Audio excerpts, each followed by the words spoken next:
नमस्कार मित्रांनो, पन्हाळा किल्ल्याच्या स्थळदर्शनाच्या आणि इतिहासाच्या पटाच्या 9व्या भागामध्ये मी आपणा सर्वांचे स्वागत करतो।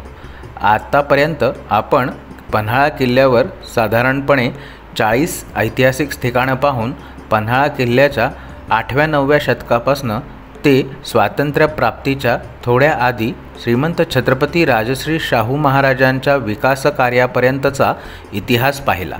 आता आपण पन्हाळ्याच्या या अखेरच्या भागामध्ये स्वातंत्र्यप्राप्तीनंतर पन्हाळ्यावर घडलेल्या घडामोडी पाहूया। त्याचबरोबर आपण पन्हाळ्याच्या उर्वरित शेवटच्या काही महत्त्वाच्या ऐतिहासिक ठिकाणांचं सुद्धा स्थलदर्शन करूया। चला तर मग भाग 9वा आपण स्थलदर्शनाला प्रारंभ करूया।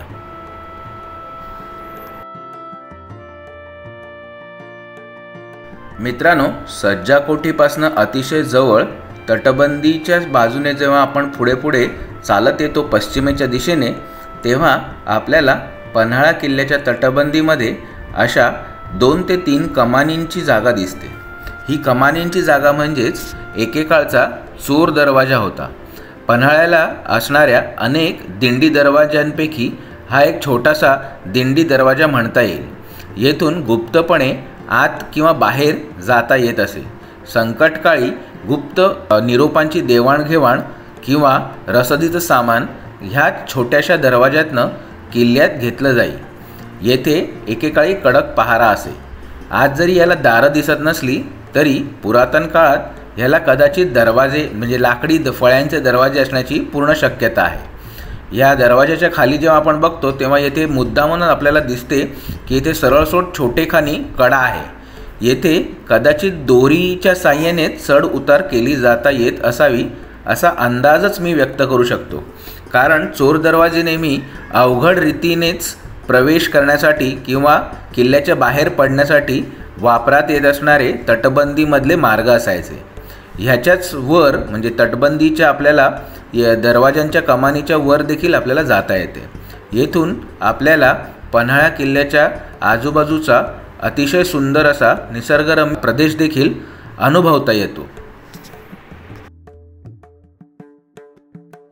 चोर दरवाजांच्या पुढे अगदी थोडे अंतर चालून गेलो की आपल्याला पन्हाळ्याच्या पश्चिम टोकावरचा वाऱ्याचा बुरुज दिसून येतो। ह्याला काही पुस्तकांमधनं बाजीप्रभू बुरुज म्हणून देखील संबोधले आहे, पण प्रत्यक्षात छत्रपती शिवाजी महाराजांच्या काळात किंवा त्यानंतरच्या छत्रपती संभाजी महाराज किंवा राजारामांच्या काळामध्ये असं काही नाव किल्ल्याला ऐतिहासिक पुराव्यानिशी लिहिलेलं आहे असं आपल्याला कुठल्याही संदर्भामध्ये दिसून येत नाही। त्यामुळे ह्याला वारे बुरुज किंवा वाऱ्याचा बुरुज हेच नाव योग्य आहे। तर आता हे वारे बुरुज किंवा वाऱ्याचा बुरुज हे नाव कसे पडले असावे यामागे सुद्धा आपल्याला येथे आपण जर सजग दृष्टीने पाहणी केली तर महत्त्वाची बाब कळून येते की पश्चिमेच्या टोकावर असल्यामुळे येथे समोर पन्हाळ्याच्या समोर प्रचंड खुले असे पठारी प्रदेशाचं मैदान आहे। येथे वाऱ्याला काहीच अडकाठी होत नाही। त्याच्यामुळे अतिशय वेगाने झंझावंती वेगाने वाहणारा वारा येथे पन्हाळगडाच्या तटबंदीला येऊन धडकतो। त्यामुळे वाऱ्याचा प्रतिरोध कमी करण्यासाठी ह्या बुरुजाला अतिशय आश्चर्यकारक रीतीने मत्स्याकृती किंवा आकार देण्यात आलेला आहे, जेणेकरून ह्या बुरुजाचा टोकदार जो भाग आहे तो वाऱ्याचा झोत दुभागतो आणि वारा अतिशय वेगाने वाहताना तटबंदीला प्रतिरोध करू शकत नाही। अशा रीतीने त्या काळच्या प्राचीन स्थपतींनी अतिशय चांगला विचारपूर्वक येथे निरीक्षण करून वाऱ्याची अडकाठी होणार नाही आणि त्याच्यामुळे बांधकामाला नुकसान होणार नाही अशा रीतीने मत्स्याकृती आकाराचा हा भव्य असा बुरुज बांधून काढला। हा जो बुरुज आहे हा तबक उद्यानाच्या एका कोपऱ्यावर आहे। येथून तबक उद्यानाचा जो पन्हाळगडाचा खोलगट भाग आहे तेथे अतिशय उत्तमरित्या लक्ष ठेवता येते। त्यामुळे ही पन्हाळगडाच्या तटबंदीवर असणारी पहारेकऱ्यांची चौकीची अतिशय मोक्याची जागा होती। तुम्ही जर आता इथे नीट बघितलं तर हा देखील एकेकाळी चिलखती बुरुज होता, पण याच्या तटबंदीचं बाह्य आवरण आणि त्याच्यावर असलेले झरोके आणि तोफा बंदुकांच्या माऱ्याच्या जागा ज्यांना जंग्या म्हटले जाते ते सर्व कालौघामध्ये पडून गेलेले आहे। त्यामुळे आपल्याला आता ह्याचं चिलखती बाह्य आवरण मात्र दिसत नाही, पण आतील बाजूला असलेला मूळचा बुरुज आणि त्याच्यावरचा जो प्लॅटफॉर्म आहे तो अतिशय उत्तम घडीव दगडी बांधणीचा असल्यामुळे त्याला फारसे काही नुकसान झालेलं नाही। येथे वर येऊन आपल्याला दिसतं की या बुरुजाची मूळची जी फरसबंदी आहे बसाल्ट रॉकमध्ये चिऱ्यांनी घडवलेली, ती देखील अतिशय उत्तम स्वरूपात आजही आपण पाहू शकतो। फक्त ह्या बुरुजावरच्या देखील तोफा बंदुक्यांच्या माराच्या ज्या झरोक्याच्या जागा होत्या त्या संपूर्णपणे पडून गेलेल्या आहेत। येथे देखील तोफा फिरवण्यासाठी आपल्याला दगडामध्ये चर खणलेले आपल्याला दिसू शकतात। ह्याचमुळे ह्या बुरुजावर बऱ्याचशा तोफा असावा अशा देखील आपण अनुमान काढू शकतो। तर पन्हाळ्याच्या विविध वास्तुवैशिष्ट्यांपैकी हा थोडासा आड बाजूला आहे, पण जर इतिहासप्रेमी जे रसिक आहेत ते सज्जा कोठीच्या भागामध्ये जर भेट द्यायला आले तर तिथून अतिशय जवळ असलेला हा बुरुज त्यांनी नक्कीच पाहावा अशी मी आशा व्यक्त करतो। मित्रांनो, अशा रीतीने पन्हाळा किल्ल्यावरचा अपरिचित असा हा बुरुज पाहून झाल्यावर परत एकदा आपण इतिहासाच्या पानांमध्ये डोकावून पाहूया। मागच्या भागापर्यंत आपण श्रीमंत राजश्री छत्रपती शाहू महाराज द्वितीय ह्यांच्यापर्यंतचा पन्हाळा किल्ल्याचा इतिहास पाहिला। श्रीमंत छत्रपती राजश्री शाहू महाराज द्वितीय ह्यांच्या आधुनिकतेची कास धरणाऱ्या समाजातील सर्व जमातींना शिक्षणाची दारं खुले करणाऱ्या लोकोत्तर राजानंतर कोल्हापूर राज्याला पुढचे छत्रपती म्हणून श्रीमंत राजाराम महाराज तृतीय हे तितकेच प्रगतिशील विचारांचे राजे राबले। 1922 ते 1940 अशी 18 वर्ष राजाराम महाराज तृतीय करवीरचे छत्रपती होते। ह्यांच्याच काळात रंकाळा तलावाजवळ शालिनी पॅलेस वाडा बांधला गेला। छत्रपती शाहू महाराजांच्या वेळी सुरू झालेले राधानगरी धरणाचे बांधकाम देखील ह्यांनी पूर्ण करवून घेतले। ह्यांनीच कोल्हापूर सहकारी बँक स्थापन केली आणि त्याचबरोबर त्यांच्याच काळात कोल्हापुरात पहिल्यांदा विमानोड्डाण झाले। 26 नोव्हेंबर 1940 साली राजाराम तृतीय स्वर्गवासी झाले। ते निपुत्रक असल्याने देवास संस्थानचे राजपुत्र तुकोजीराव पवार तृतीय यांना कोल्हापूर घराण्यात दत्तक घेण्यात आले। 21 मार्च 1947 साली ते करवीरचे छत्रपती म्हणून सिंहासनावर अभिषिक्त झाले।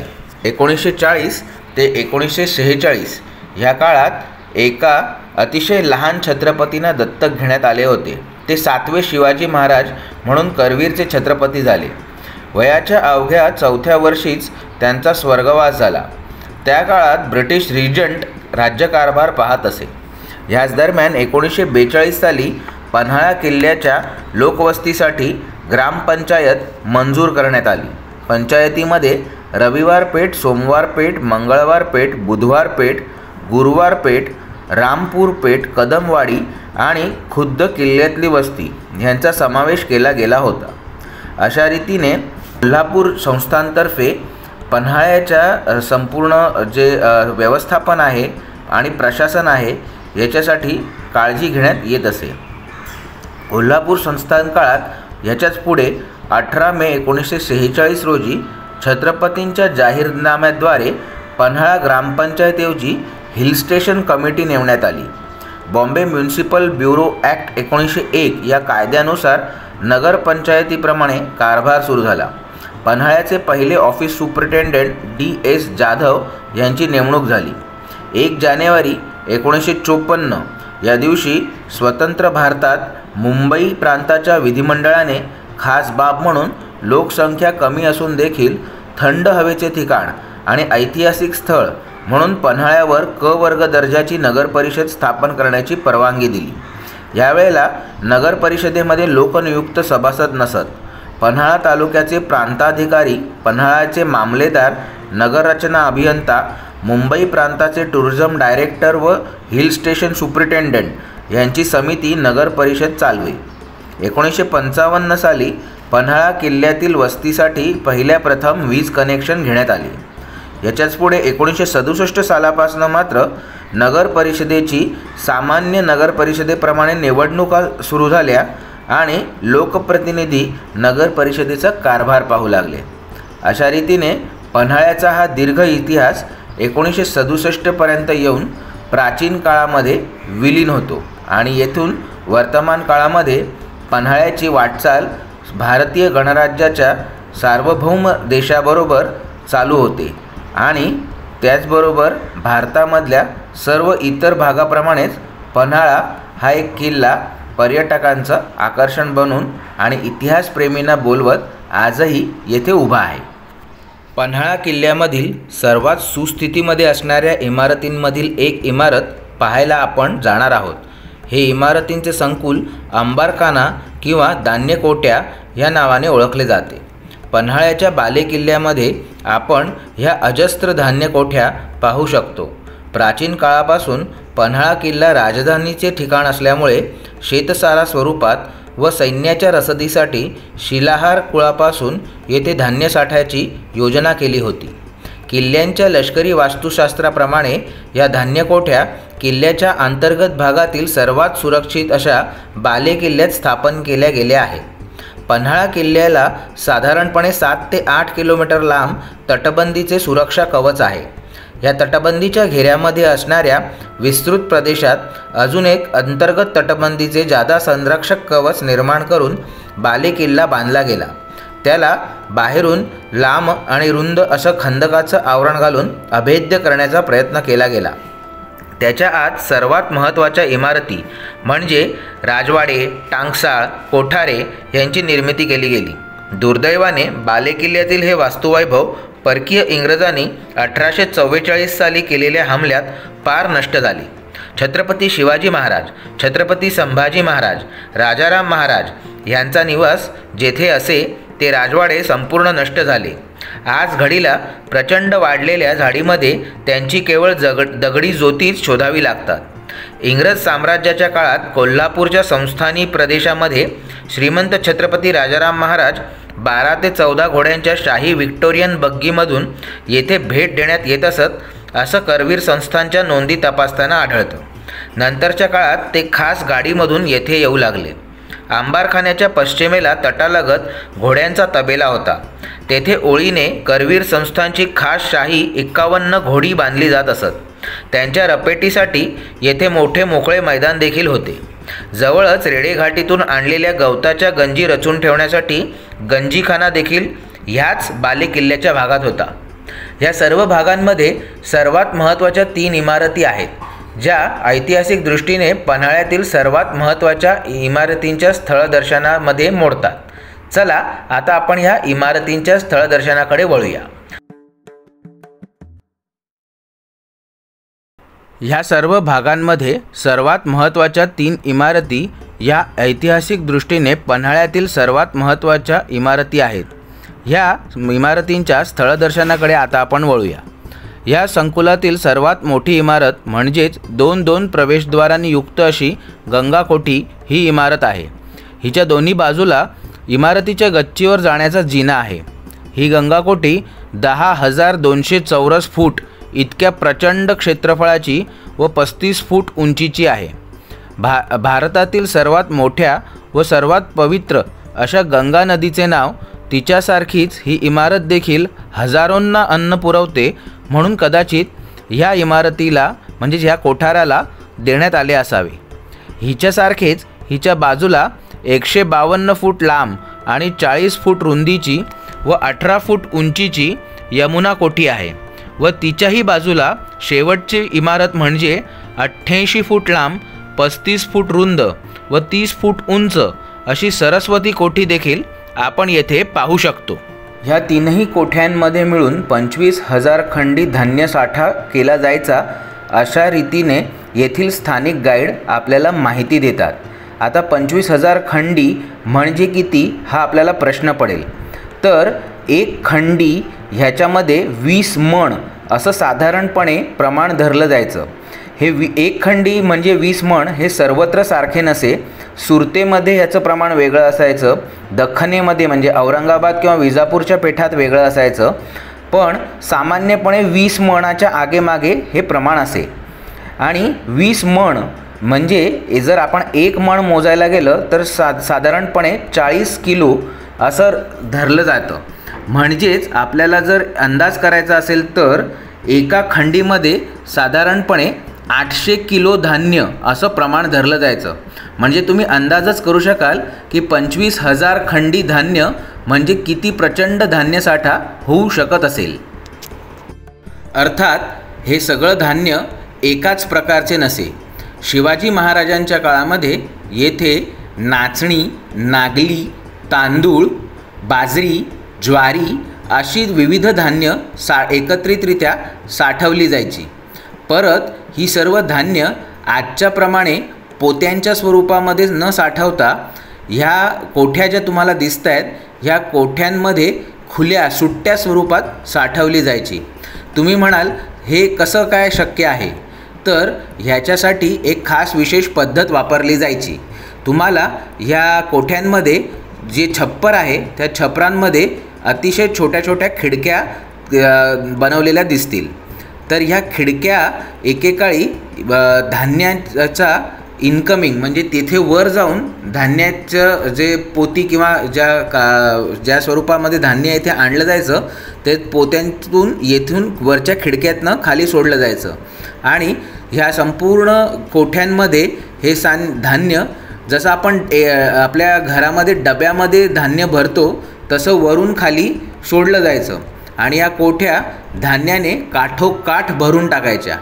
तर आता तुम्हाला प्रश्न पडेल की ही समोरची जी दारं आहेत त्याचा काय उपयोग असायचा? कारण का जर एवढं खचून धान्य भरलं तर दार उघडता क्षणी ते प्रचंड वेगाने बाहेर येईल.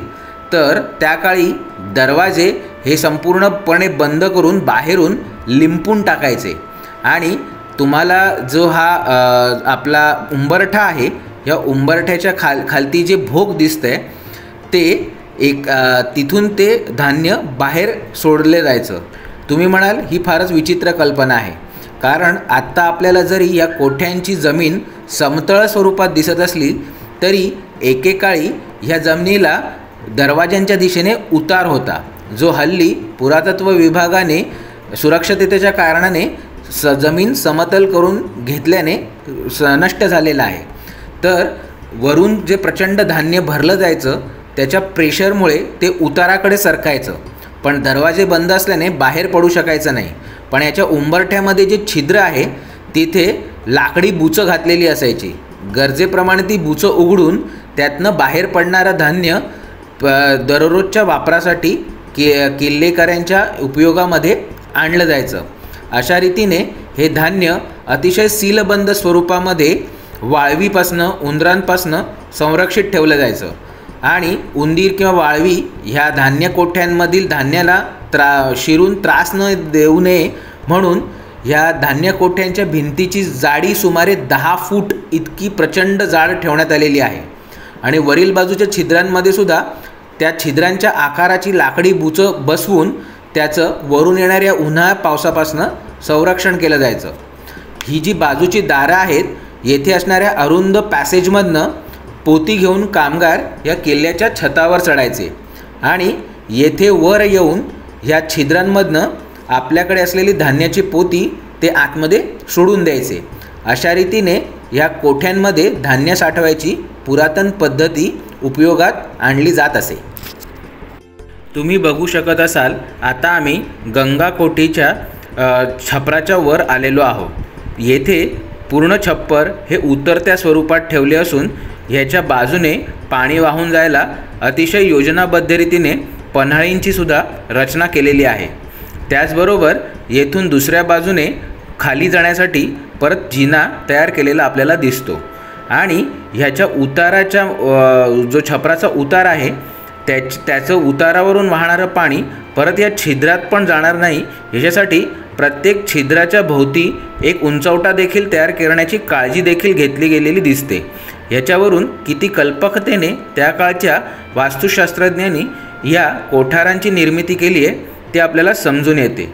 अशा रीतीने हे कोठार पर्जन्यापासनं पावसापासनं जास्तीत जास्त वॉटरप्रूफ ठेवण्याचा प्रयत्न येथे केला गेलेला आपल्याला जाणवतो. आणि येथील छपरावरून आपल्याला पन्हाळा किल्ल्याच्या ह्या कोठ्यांचं विस्तृत असं स्वरूप आणि ह्याचा प्रचंड असलेला विस्तार देखील बाले किल्ल्यामध्ये अंबारखान्याच्या जवळच बाले किल्ल्याच्या तटाच्या भिंतीलगत आपल्याला अतिशय प्राचीन इतिहासामधलं एक स्मृतिस्मारक पाहायला मिळते। दंतकथेनुसार जेव्हा भोजराजा पन्हाळा किल्ल्याचं बांधकाम करत होता तेव्हा तटाची भिंत वारंवार ढासळू लागली।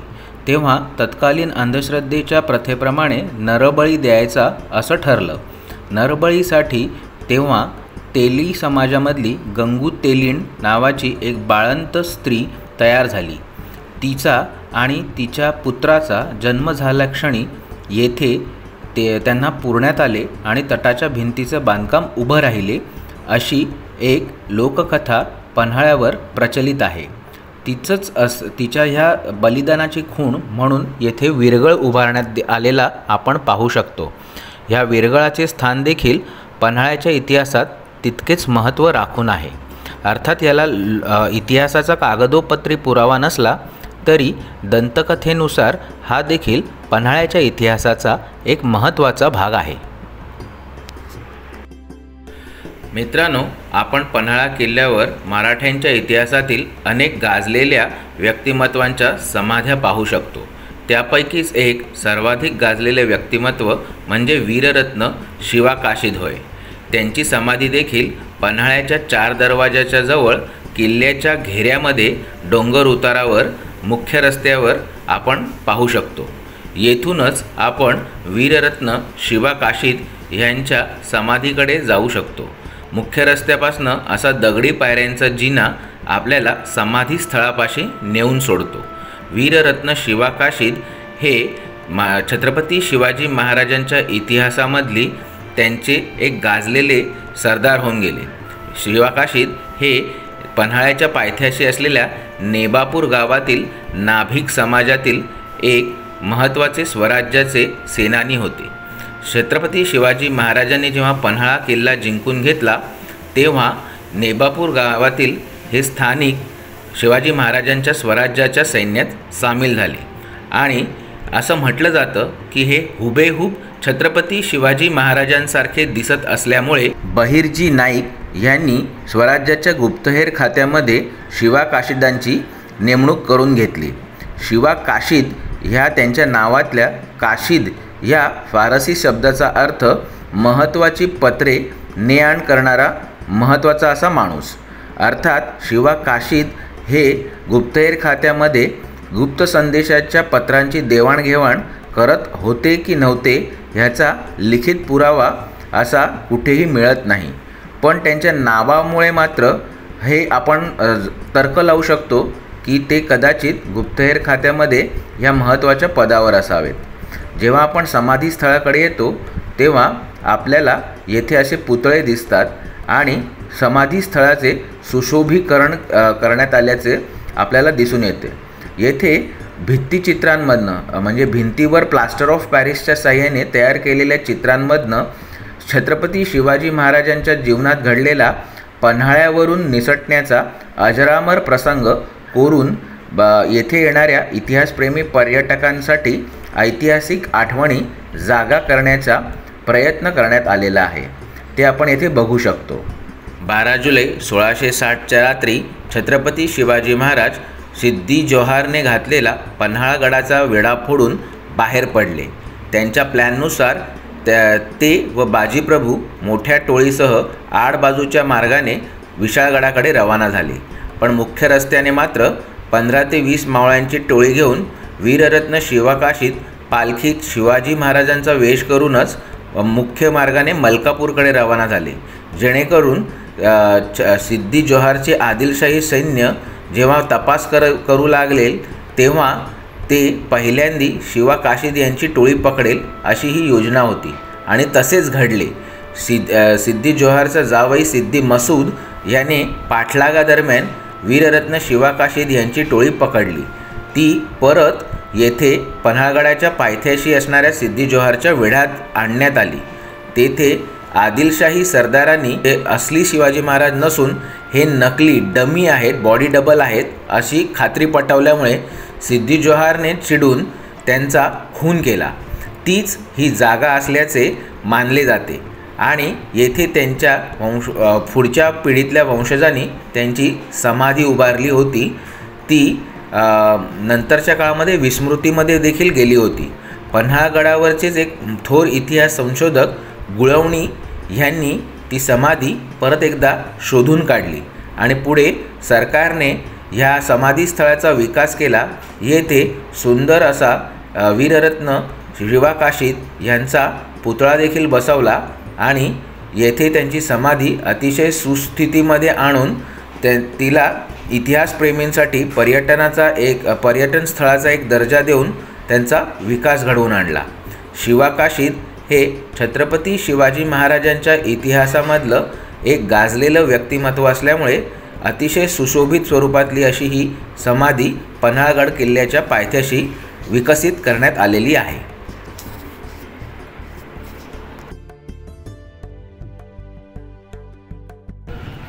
तर मित्रांनो, नरवीर शिवा काशीद यांना साक्षी ठेवून मी येथे पन्हाळगड किल्ल्याचं हे संपूर्ण वास्तुदर्शन संपूर्ण करण्याचा प्रयत्न करत आहे। मी प्रयत्नच असं म्हणतो कारण आज आम्ही दिवसभर सकाळी जवळजवळ 7:30-8 वाजल्यापासून सुरू करून आता संध्याकाळी 6ला तुम्हाला जवळजवळ पन्हाळ्यामधली 41 ठिकाणं दाखवण्याचा प्रयत्न केला आणि त्याचा इतिहास सांगण्याचा प्रयत्न केला। आपण येथे काय नाही पाहिलं, येथे आपण तटबंद्या आणि बुरुज पाहिल्या, दिंडी दरवाजे पाहिले, महादरवाजे पाहिले, श्रीमंत छत्रपती शिवाजी महाराजांचा वैभवशाली इतिहास पाहिला। ह्याचवर न थांबता श्रीमंत छत्रपती धर्मवीर संभाजी महाराज, त्यांच्यानंतर छत्रपती राजाराम महाराज साहेब, त्याच्यानंतर छत्रपती ताराराणी साहेब या सर्वांचा तेजोमय असा इतिहास बघितला। औरंगजेबाशी झालेली मराठ्यांची झुंज बघितली, त्या झुंजीत औरंगजेबाने खाल्लेली मातीसुद्धा आपण येथे अनुभवली। असा हा अतिशय विशाल इतिहास असलेला 1200 ते 1500 वर्ष जुना पन्हाळा किल्ला आपण ह्या सिरीजमध्ये आपण पाहिलात। ह्या सिरीजमधून आपल्याला हा किल्ला कसा अनुभवायला मिळाला ह्या तुमच्या प्रतिक्रिया आम्हाला तुमच्या कमेंट्समधनं जरूर कळवा। तुमच्या प्रतिक्रियांची आम्हाला नेहमीच प्रतीक्षा राहील। तुम्हाला जर हा किल्ला आवडला तर आम्हाला आवर्जून लाईक करा आणि आमचं चॅनल सबस्क्राईब करा। त्याचबरोबर तुम्हाला जर हे व्हिडिओ आणि हा इतिहास मनापासनं सर्व समाजात पसरवायची इच्छा असेल तर आपल्या मित्रपरिवाराला आणि कुटुंबियांना हा आमचा जे व्हिडिओ सिरीज आहे पन्हाळ्याची ही जरूर तुम्ही फॉरवर्ड करा आणि अधिकाधिक लोकांपर्यंत हा इतिहास पोहोचवण्यासाठी प्रयत्न करा। त्याचबरोबर तुम्हाला जर आमचे हे प्रयत्न आवडले असतील तर आम्हाला थँक्स आणि शेअर लाईकचं बटन क्लिक करून नक्की मदत करा ही विनंती।